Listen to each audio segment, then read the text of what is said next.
Hello everyone, welcome to the Solidum Lawyers channel. I am Jose Ramirez and today we will address a crucial topic, cybercrime and electronic fraud.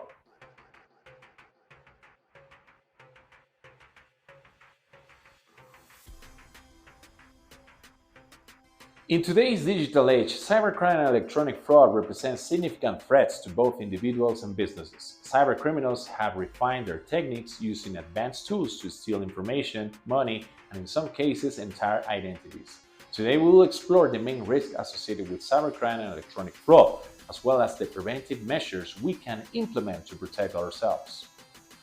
Phishing attacks, for example, use seemingly legitimate emails to deceive victims and obtain confidential information such as passwords and bank data.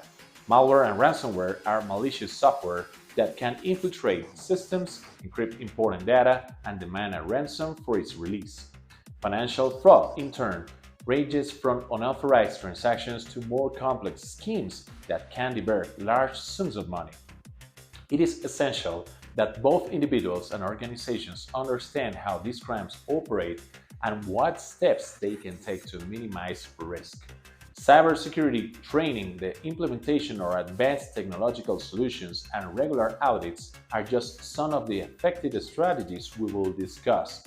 Additionally, we'll analyze the current regulations in Ecuador, which offer a robust legal framework to combat these crimes. From the organic law on personal data protection to the comprehensive organic criminal code, it is crucial to understand how these laws protect us and what additional measures we can adopt to strengthen our defense against cybercrime.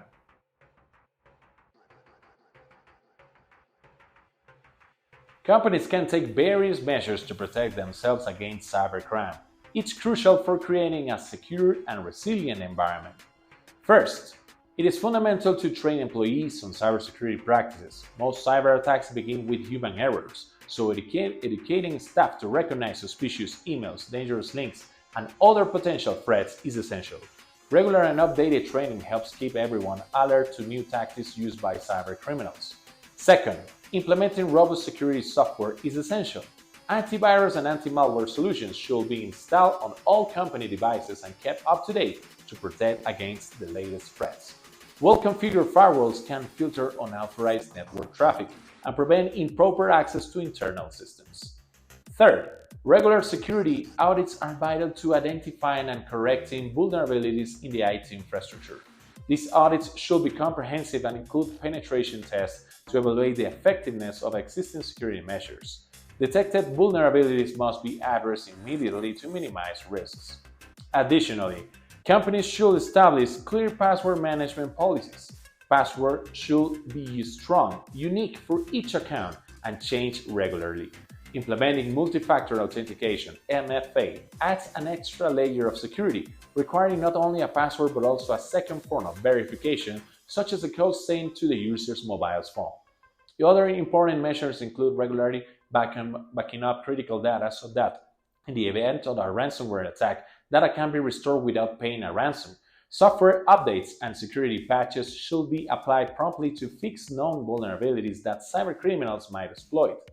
Finally, establishing a well-defined incident response plan is crucial. This plan should detail the steps to follow in case of a security breach, including identifying and containing the attack, assessing the damage, recovering systems, and communicating with affected parties. Regular incident drills can help ensure that everyone in the organization is prepared to respond effectively. Implementing these preventive measures can make the difference between a company that can withstand and recover from a cyber attack and one that suffers devastating consequences.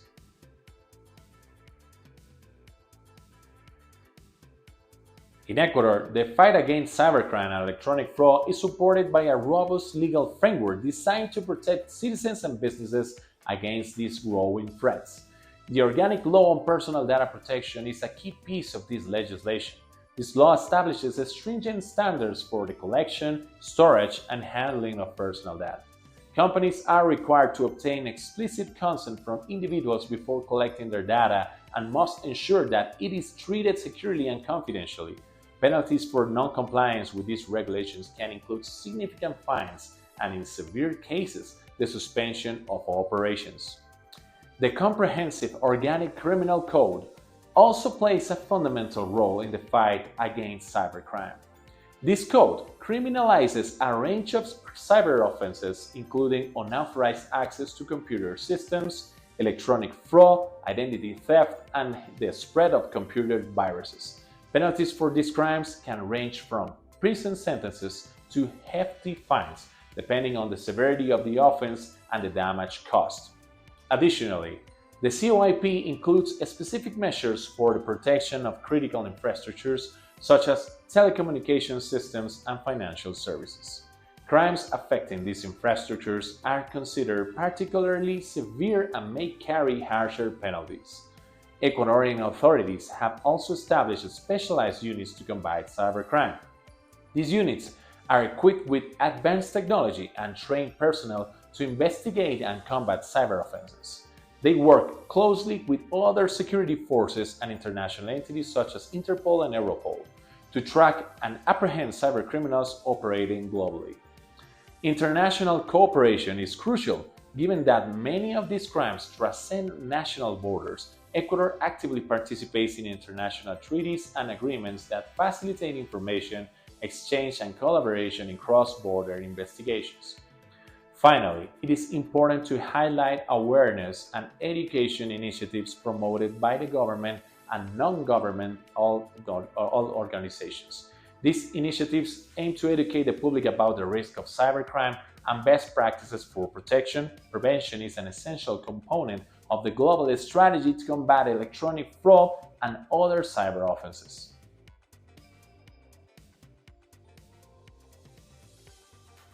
In conclusion, cybercrime and electronic fraud are serious and persistent threats that demand a comprehensive and proactive response. Protection against these crimes relies not only on technology, but also on continuous education and the implementation of robust policies and practices.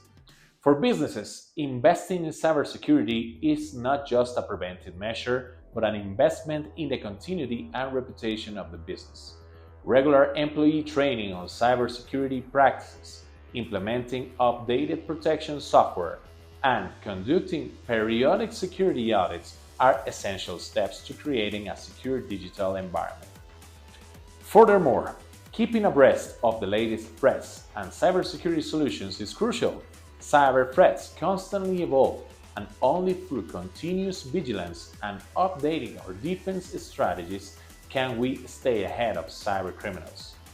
The current regulations in Ecuador, such as the Organic Law on Personal Data Protection and the Comprehensive Organic Criminal Code, provide a solid legal framework for protection against these crimes.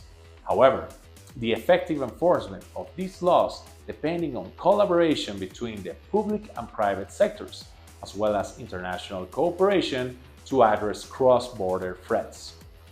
Protecting against cybercrime is a shared responsibility between individuals and organizations. Each of us has a role to play, from adopting good security practices to supporting legislative and enforcement initiatives. If you enjoyed this video and want to continue learning about how to protect yourself and your company from cybercrime, don't forget to subscribe to our channel, like and share this video with your colleagues and friends. We also invite you to leave your comments and questions so we can address more topics of your interest in future videos. See you in the next video from Solidum Lawyers.